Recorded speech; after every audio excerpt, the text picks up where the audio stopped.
Assalamualaikum warahmatullahi wabarakatuh. Belajar tahsin yuk di YouTube channel Khairani Wahyu.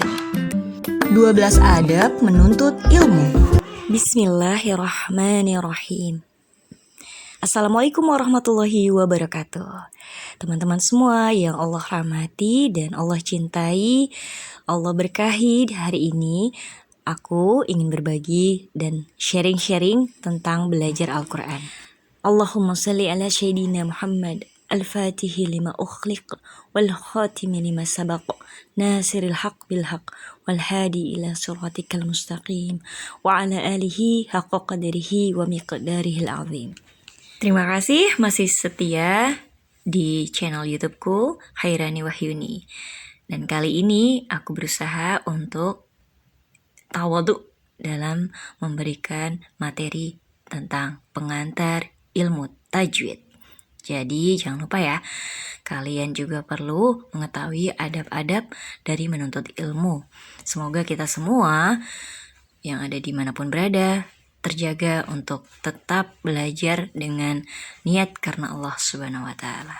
Ya, ingat ada 12 yang bisa kalian tahu tentang adab menuntut ilmu. Pertama, ikhlas karena Allah Subhanahu wa Ta'ala semata. Ikhlas dalam menuntut ilmu adalah semata-mata untuk bekal meningkatkan takarub kepada Allah Subhanahu wa Ta'ala serta mencari ridhonya, berniat agar mempermudah upaya mendapatkan harta atau menjadi orang yang berwibawa, dihormati dan sebagainya. Hal yang seperti ini telah keluar dari batas ikhlas. Kedua, memiliki sifat tawadhu, lawan dari sombong. Allah Subhanahu wa Ta'ala tidak menyukai hambanya yang sombong.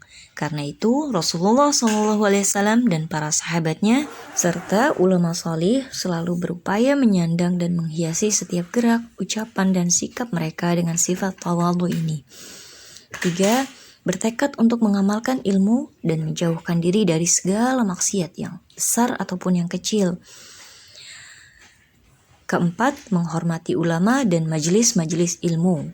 Kelima, sabar dalam menuntut ilmu. Keenam, tamak dalam menuntut ilmu.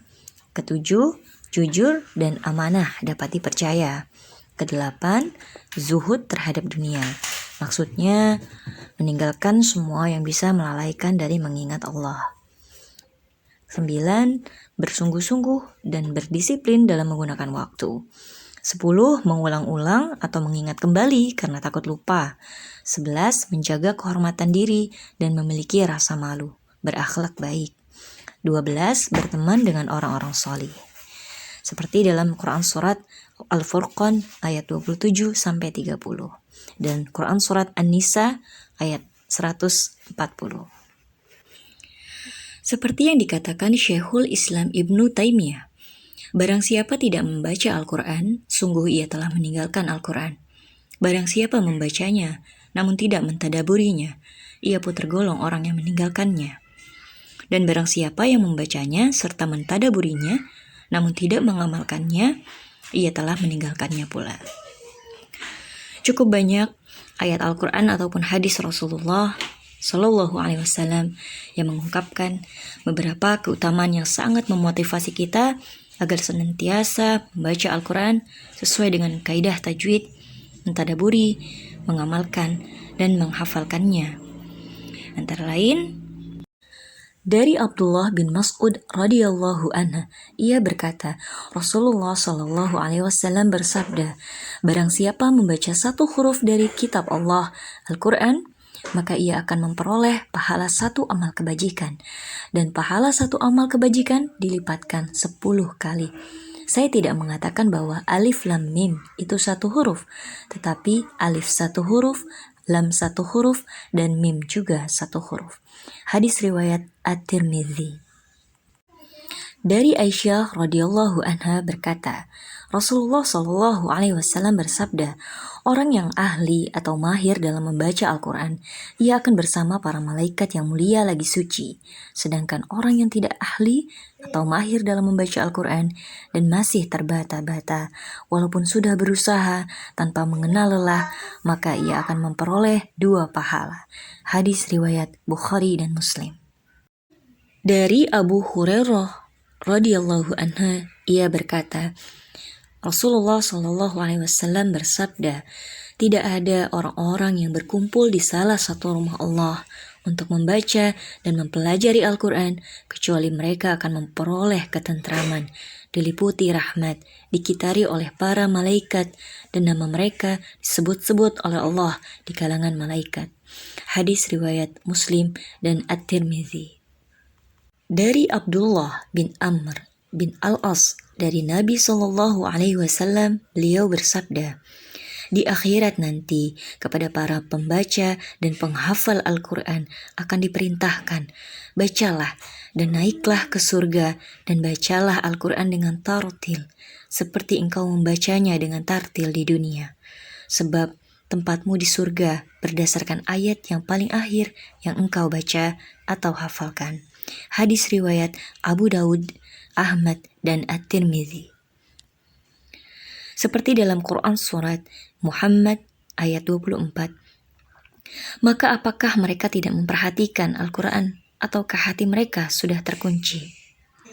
Dari Jabir bin Abdullah radhiyallahu an bahwa Nabi Shallallahu alaihi wasallam menyatukan dua orang syuhada Uhud dalam satu liang lahat. Kemudian beliau bertanya, dari dua orang ini mana yang paling banyak hafal Al-Quran? Bila ada orang yang dapat menunjukkan kepada salah satunya, maka Nabi Shallallahu alaihi wasallam memasukkan mayat itu lebih dahulu ke liang lahat. Hadis riwayat Bukhari, Abu Daud, dan At-Tirmidzi. Dari Ibnu Umar radhiyallahu anhu bahwa Rasulullah Shallallahu alaihi wasallam bersabda, orang yang hafal Al-Quran itu seperti orang yang mempunyai unta terikat. Bila mau menjaga unta itu, ia harus memegangnya. Bila unta itu dibiarkan terlepas, ia juga akan pergi. Hadis riwayat Bukhari, Muslim, dan Nasai.